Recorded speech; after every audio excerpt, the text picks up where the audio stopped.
నీవు ఇతరుల కోసం దీపం వెలిగిస్తే అది నీకు కూడా దారి చూపిస్తుంది. నీవు మౌనంగా ఉన్నప్పుడు మాత్రమే దేన్నైనా బాగా వినగలవు. నువ్వు ఎంత గొప్పవాడివి అనేదానికంటే ఎంత దయగల వాడివి అనేదే ముఖ్యమైన విషయం.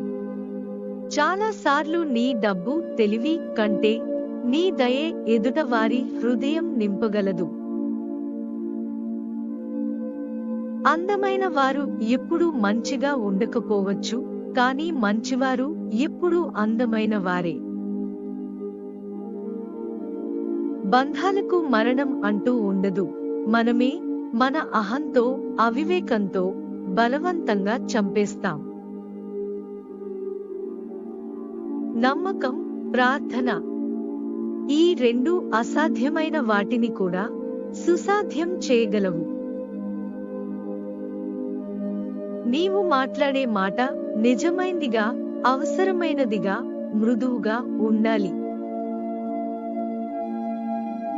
గతం దేన్నైనా కోల్పోయేలా చేయవచ్చు, కానీ తిరిగి మొదలుపెట్టే అవకాశం ఎప్పటికీ మన చేతుల్లోనే ఉంది.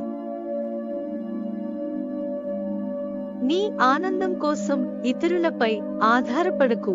అది నిన్ను ఒంటరిగా మిగల్చవచ్చు, నిన్ను నిరుత్సాహపరచవచ్చు.